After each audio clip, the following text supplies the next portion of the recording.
Now, Game Week 21 might have only just begun, but of course, with a quick turnaround ahead of Game Week 22, I thought I'd put together my top transfer targets for this upcoming game week and let you know which players you need to be buying, avoiding, and selling for the upcoming game week. Now, before we dive into today's video, of course, if you do enjoy any of the content that you see on the channel, please be sure to like, comment, and subscribe, as we are trying to hit 12,500 subscribers by the end of the season, and it is only possible with your guys' amazing support. Let's first off start off by using the Fantasy Football Hub projected goals and clean sheet models ahead of Game Week 22 to see which fixtures from a one game week perspective we probably need to be looking to target for next week. I think Newcastle Bournemouth in the early kickoff is going to be a very, very good one. Obviously, Liverpool Brentford, we know about the defensive issues that Brentford have got. Of course, the attacking prowess that Liverpool have got, especially with the double game week coming up, a decent fixture in 23, and then of course the double in 24 as well. So I imagine a lot more of us are going to be, of course, looking at Liverpool assets as well. A decent fixture for Fulham, so if you've maybe got the likes of Iwobi, Robinson as well, definitely worth considering playing them in those ones as well. City with their standout fixture against Ipswich, so if you've got Haaland, probably going to be one last rodeo, and maybe Phil Foden as well. We'll come on to talk a little bit more about him in today's video as well. A great fixture coming up for Nottingham Forest, so a lot of people, of course, are going to be looking to jump on Chris Wood if they haven't already, and then, of course, you know, you're going to have a lot of people as well looking to jump onto that bandwagon of the strong Nottingham Forest defence as well. One of the best defences in the league for XG conceded. So some really, really interesting fixtures coming up ahead of the weekend. So let's move on to some further forward data using the 11-5 model. Starting off first with the clean sheet projected data over the next 5 game weeks. As you can see, Arsenal with some really, really strong numbers coming up for them. So maybe if you do have a Gabriel or a Raya, I know a few people are potentially looking at selling. I probably would recommend keeping with some decent projected data over the next few weeks. Liverpool's, of course, this doesn't factor in the other Everton game in 24. But as you can see there's some decent numbers in 23 and 25. You factor in another game in 24. Definitely for me going to be looking to invest in that Liverpool defence. I know they've been a little bit rocky, but they are still one of the best teams in the league for XG conceded. The likes of Trent, Konate and Van Dijk are probably going to be your most popular options, but again we will discuss those in more detail. Of course, Newcastle got some steady fixtures as well, so any investment into Lewis Hall I think could be a worthwhile one as well. Same goes for Crystal Palace and Munoz as well, with some decent fixtures coming up, as you can see from the clean sheet percentages as well, going further forward with them. In terms of teams you probably want to be looking to avoid for this metric, I think it is probably time to shift away from Chelsea after match day 22. As you can see, there is quite a dramatic drop-off, and they've not really been keeping too many clean sheets. So likes of Colwell, Cucurella, Sanchez in goal, definitely a team I would be starting to look away from. Bournemouth as well, some really difficult fixtures on the horizon for them. I think Kirkes, his time potentially might be up as well. Again, they've picked up another injury in defence as well and had to kind of play a little bit of a bare bones back line, should I say, against Chelsea in the second half of that game, with Hill, of course, picking up an injury as well. So not great from that perspective. Brentford, as we know, pretty poor defensively. Same goes with West Ham. I know they've got that new manager, but still probably not worth any consideration. And then Leicester, Ipswich, Southampton and Everton and Wolves for me, definitely not worth any consideration right now. Everton could be a decent prospect, as you can see here. Good odds in 24 as well, a 41% chance. Factor in that Liverpool game, it's probably going to be, I would say, maybe between 10 and 20% for that one. So a 50% chance of a clean sheet. So the likes of Pickford, Mikalenko could also be decent options going further forward in that defensive area. Let's continue with the 11-5 theme, and take a look at the projected goal numbers. As you can see, Liverpool top over the next few weeks as well. Some really, really tasty numbers. Factor in now a double game week in 24. Again, of course, Mohamed Salah is going to be one of the most popular triple captain options in 24, and for very, very good reason, considering Liverpool's obviously, you know, strong dominance in the league. Of course, his goal scoring ability and his ability to go and get double-digit hauls as well this season. So he's definitely going to be an option in 24 for that triple captain. Of course, the other Liverpool attackers as well, we're going to discuss in more detail in today's video. You've got Gakpo, Diego Jota, of course you've got Diaz as well, all complementing Mohamed Salah within that attack. Newcastle's are pretty steady, so I think any investment into, of course, Anthony Gordon, Isak is definitely going to be worthwhile as well. Cities, as you can see, there is a bit of a drop-off starting to come, and there is some really, really difficult fixtures after the Ipswich game as well. So if you do have Erling Haaland, I think game week 22 and game week 23 when they face Chelsea, probably going to be his last 2 weeks in the side. After that, they go on a really, really difficult run. They also have Champions League games coming up, FA Cup games as well. Of course, City aren't through to the next stage of the Champions League. They actually need to go and win these next 2 games if they do want to progress in that competition. So again, for me personally, probably going to be a team I would say that you are going to start to want to shift away from as well. Spurs have got some really great fixtures, I would say, from 22 onwards. So Dominic Solanke could be a player that you maybe give some consideration to. The only reason that I think a lot of people are not talking about him is obviously he's not been prolific for his price point, and I think as well he's not somebody that goes and picks up bonus points. So a little bit disappointing in that aspect. We're also seeing Brentford's numbers start to shift up around 23, 24 as well. So after the Liverpool game, so Wissa and Mbeumo, again, probably going to be very, very high on people's transfer markets as well. Strong projected data in 22 for Nottingham Forest as well, so any investment into Chris Wood is still looking pretty decent in my eyes as well. That was the 11-5 data. Of course, if you want to go and check out their amazing website, I will leave a link in the description to that. But let's go to move on to some players and some predicted points. Starting off with the first 2 players I want to talk about, of course, it is going to be Chris Wood and Johan Wissa. A lot of people did, of course, invest into Gabriel Jesus. If you didn't hear the news today, of course, he has done his ACL, so probably that's going to be the end of him till probably next season. So a lot of people are going to be in the markets for forwards as well. Jackson and Chelsea's form taking a little bit more of a difficult dive as well. We're still waiting to see what's happening with Alexander Isak as well, whether or not he's maybe more a longer term injury, but I think he'll be fine for tomorrow, and of course that situation will die out. But a lot of people are going to be looking for alternatives, and I think the 2 that are on screen right now are probably going to be your best bets, to be honest. Chris Wood has obviously been just banging the goals in consistently. Took his finish today against Liverpool exceptionally well, is in red hot form at the moment, of course coming up against Southampton.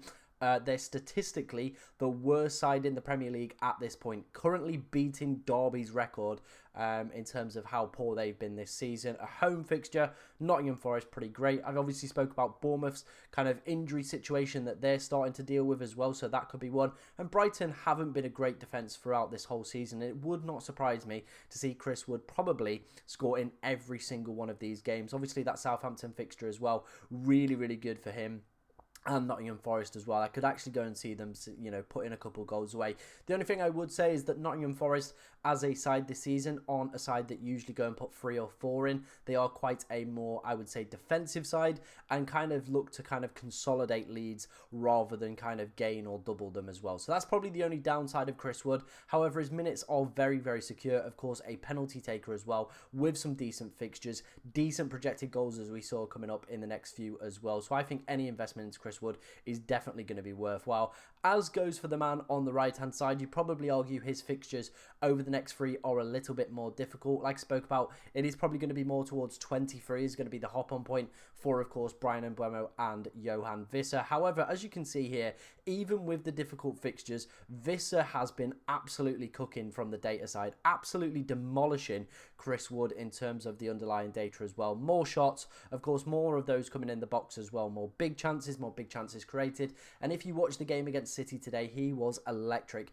Could have even had himself a couple more goal involvements as well if certain opportunities has fell right to him, but unfortunately it wasn't meant to be. But at his bargain bottom price, he could be a phenomenal player to go and pick up. And if you look at his per 90 data this season, it is absolutely exceptional, genuinely exceptional for his expected goal involvement per 90 as well. Johan Wissa for me is going to be one of my favourite cheap enabler forwards that I think people are massively going to overlook because they've got Liverpool at home.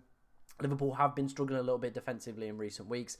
Then they go to Palace and Tottenham. Again, 2 teams that are not high up on the XG conceded chart. Both of them below 12th place in that regard as well. So you're buying into some pretty decent fixtures. I know they look a little bit difficult on paper. Obviously, the Liverpool game and the Tottenham game being Reds. However, they are both at home. Of course, we know how strong Brentford have been at home as well this season. So I'm a big, big fan of Johan Wissa. I think he's going to be my Jackson replacement as well in game week 23 with that Crystal Palace Palace game as well. But yeah, I am really, really happy that Yoane Wissa is back as an option, because him, Bryan Mbeumo and Brentford are an absolute joy to watch this season. If you haven't experienced it so far, I probably would be recommending that you do go and jump on the Wissa bandwagon. Of course, let's talk about another player that people might potentially be looking at after kind of recent performances. It is going to be Phil Foden. Of course, 5 attacking returns in his past 5 Premier League appearances as well. Of course, had a slow start to the Premier League season, but is now starting to kick in gear with a brace against Brentford as well. Looked really, really good in that game. But my advice for you guys is going to actually be to avoid Phil Foden. Ipswich away is a great fixture. I think if you've got him, great, keep him for that one. I probably would say keep him for the Chelsea one as well, considering their poor defensive record. However, then you go into a run of Arsenal, Newcastle, Liverpool, Tottenham, and Nottingham Forest. There you are coming against some of the most resilient defences in the league, and City aren't really functioning as an attacking unit at the moment as well. They seem quite dysfunctional, to be honest, and is taking kind of moments of brilliance to kind of drag them through a lot of games as well. Arsenal currently sat first for expected goals conceded, Newcastle fourth, Liverpool sat in second, I believe, or they might be first and Arsenal might be second. Then, of course, Tottenham, I think they probably could win that one. But then Forest, who are currently sat third as well for XG conceded. So they're going to be playing a lot of the top defences in the league. Obviously, that Ipswich fixture is great. You know, if you've got him, keep him. But after that point, and after probably the Chelsea game, I think for me, realistically, is the point you want to probably be hopping off Phil Foden and moving to probably somebody like a Bryan Mbeumo, or maybe taking a gamble on a double game week player for Liverpool as well in 24, rather than, I think, wasting a transfer this week and looking to invest in Phil Foden. My advice for you guys personally would be just to hold off. Of course, maybe look at some of the Liverpool players, Bryan Mbeumo, Anthony Gordon, rather than investing into Phil Foden. It's not the right time to go and get him, but of course he's doing exceptionally well, and you know, you would like to pick up those points and imagine he'll do quite well against Ipswich. However, longer term, you probably are going to be looking at another transfer out. So for me personally, not going to be a player I'm going to recommend you guys to go and buy. But I thought we'd get some questions on it, so I thought I'd answer them. Of course, if you have been living under a rock as well, there is now the double game week confirmed in 24. So Everton have Leicester and Liverpool at home, pretty good double, and Liverpool have Bournemouth and Everton. Now, I haven't included Everton players so far. Of course, they're yet to play under David Moyes at the time of me recording, so I don't think it's really fair for me to include them and say which players I would probably be going for. Right now, at this moment, probably is only going to be Mykolenko and Pickford I probably would be looking at. Of course, their attacking numbers this season have been absolutely abysmal, but maybe that's going to change under David Moyes. Of course, we've got a couple game weeks to take a look and maybe see if somebody like a DCL or an Ndai or McNeil kind of come to the forefront and bring a little bit of attacking flair to this side, or maybe they bring somebody in. We've obviously been at the January market as well, but let's wait and see. But for now, I'm probably outside of Mykolenko and Pickford. I'm not really going to consider any of their players. Liverpool, on the other hand, of course, a great double. Of course, if you've got that triple captainship left, I am going to recommend that you do play it on Mohamed Salah in this double game week. However, they do have quite a few other options. Obviously, we saw with the 11-5 data, really good projected goal numbers, really good clean sheet data odds as well. So what I've done here is put together the players that I'm looking to target from Liverpool. Of course, there's some other ones as well. McAllister was close to making this list. However, I thought his underlying data wasn't overly exceptional and probably not going to be worth bringing in, especially with some of the quality we do have kicking around in the midfield. So let's first off start off with the defence. Of course, Liverpool, we know how good they've been defensively this season. The 11-5 data as well is looking really, really tasty. Of course, the double game week as well. Ipswich in 23, really, really great set of fixtures coming up for them.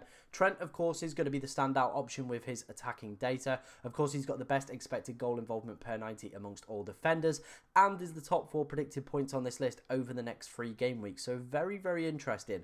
Of course, however, though, it is going to be that high elevated price point, and how do you potentially go and manage Trent Alexander-Arnold? Maybe if you've got Haaland, the option might be potentially to downgrade him after the Ipswich game, and then you could get yourself a Trent Alexander-Arnold. However, for most people, I do feel it is going to take quite a lot of manoeuvrability to go and get Trent in. Of course, the big concern as well is his recent defensive performances. Now, from an FPL perspective, he's been doing okay. He's been picking up some decent hauls. However, if his defensive performances kind of continue to become a problem, and they start losing games, say if the Brentford game doesn't really go their way, gets exposed again, or maybe they're on the Champions League games as well, then maybe they might start rotating Conor Bradley in for that Ipswich game or for one of the fixtures in, of course, the double game week. Liverpool have a very, very hectic schedule. Let's not forget that.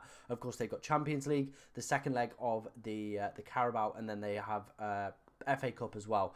So a lot of games to compact within January and the early parts of February as well. So we might actually see some rotation to Trent Alexander-Arnold. I think if I was to pick, though, between him and Van Dijk right now, I think it's a pretty clear comparison to me, to be honest, with the underlying data. That much of a gulf, I probably would take the gamble on Trent. Same goes with probably Konate and Trent as well. I still maybe would go for Trent Alexander-Arnold for that attacking data. However, if I was to go for any Liverpool defender, and the easiest one to probably go and get in is, of course, going to be Konate. He did see an early substitution today, which did surprise me. However, Liverpool were losing at that point. They needed to go a little bit more attacking. They changed their formation. They changed their system.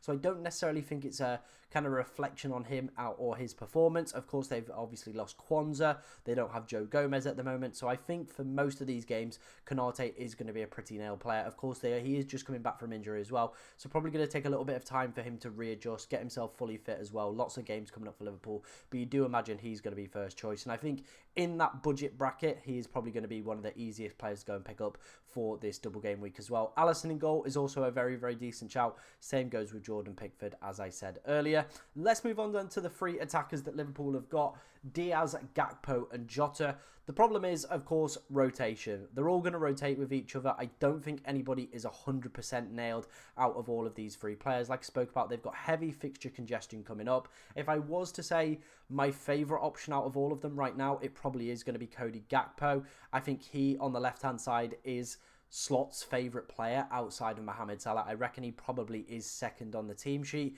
However, like I said, with some heavy rotation coming up, could be one of the players that does maybe miss out on the Ipswich fixture, or maybe one of the, the Everton game or the Bournemouth game. So there is that possibility that he might miss out on one of these games. And that goes for all of these players as well. We've seen Diaz and Gakpo both come off early, just pre-60 minutes as well, which isn't ideal, of course, when you are spending a little bit more money on them. So again, there's nobody here, like I said, in that attacking bracket that is really, really exciting me. I think all of them could be worth a gamble, of course, but all of them are going to be massive, massive minutes risks, to be honest. And with Liverpool competing in so many competitions, it might potentially just be worth avoiding. Maybe going and finding that money for Trent or Konate, maybe going for the double up in defence might be the better route to do this, rather than maybe taking a gamble on one of the attackers, because you could get fully fortunate, could get very lucky. However, you could see some potential bench-ins and maybe a couple blanks along the way there. One thing I did want to point out as well is, of course, Diego Jota's underlying per 90 data. Of course, he hasn't really played too many 90s. That's why his data looks pretty exceptional at 0.79. Of course, I imagine when he starts to see more and more minutes, we will see a little bit more of a drop-off. But right now, for me, in terms of the Liverpool players, I do think I'm probably not going to pick up a second attacker. I think I'm probably going to play the assistant manager chip for the strategy that I'm going for, rather than obviously go and get that extra Liverpool attacker. Konate is definitely on my radar because it's nice and easy to get him in. Of course, Alisson could also be a pretty decent pickup in terms of the goal as well. But let me know which way you're thinking about that one down in the comments section below. And let's keep on trucking. Let's move on to the projected goal involvements from the 11-5 model. Of course, this doesn't factor in the double game week in 24 yet. Of course, when that is updated, I will include it in my videos, but you do imagine Salah will probably jump to the top again. Some pretty decent numbers, 23 of course with Ipswich, 25 as well, pretty decent across the board for him. Alexander Isak as well, pretty decent, pretty steady numbers. Palmer's going to be a pretty easy hold as well. Again, he's just a mega points bonus. We saw that today, free bonus, and didn't really do too much outside of his goal for me, in my personal opinion. But yeah, still trucking along. Of course, we're seeing a drop-off for Erling Haaland, and like I said, when we are playing the more primo books for him, it is probably going to be the time to shift away. We are seeing Diaz on this list in terms of those projected goal involvements, so obviously factoring another game into 24 as well could be a really, really decent asset to go and, of course, go and pick up over the next few weeks. Semenyo could be a decent one as well. The Bournemouth fixtures aren't amazing, but he is getting plenty of shots off. Of course, they're having quite a few injuries as well, so could potentially be one to maybe take a look at. I spoke about Brian Mbeumo as well when we spoke about Johan Wissa with the decent fixtures coming up. I think he is going to be one of my favourite midfielders to go and recommend for you guys to go and buy back into your sides as well. Chris Wood on there as well with, of course, one of the best sets of data in matchday 22, so that's a pretty decent pickup across the board. So yeah, pretty happy with everybody that we've kind of covered off there. And then finally, let's take a look at predicted points over the next 5 game weeks. As you can see, it's quite dominated by Liverpool players, of course, with that double game week coming into effect. Mohamed Salah shooting to the top as well. A lot of people, like I said, if you do have that triple captainship, definitely going to be worth using him. Cole Palmer as well, we're seeing a drop-off for Erling Haaland further, like I said, with the difficult fixtures coming up. Of course, playing some of the more stern defences, should I say, within the league. It probably is going to be the time to hop off him after probably the Chelsea game as well. Interesting that Alexander-Arnold beats Luis Diaz, Gakpo, and, you know, Robertson, Becker. He beats pretty much everybody else on this list, and that's what I was kind of getting to, you guys, where I don't really know how to kind of predict which attacker I want, and if I was to go for anybody, I think it maybe would be worth rather trying to find the money to get Trent Alexander-Arnold in, rather than, of course, looking at maybe one of these rotation risk attackers. A player that we've not really spoke about too much is going to be Cunha, but around 24-25 is when the Wolves fixtures do pack up, so definitely going to be a player I probably would be recommending. And we're also seeing Brian Mbeumo and Johan Visser on this list, and I think, like I said, they're also going to be very, very worthwhile investments with your side. Of course, those were my transfer targets ahead of game week 22. Let me know what you think of them down in the comment section below. Of course, if you've got any questions about your team, get them in, as we'll try to answer as many as we possibly can. But thank you very much for watching today, ladies and gentlemen, and good luck in matchday 22.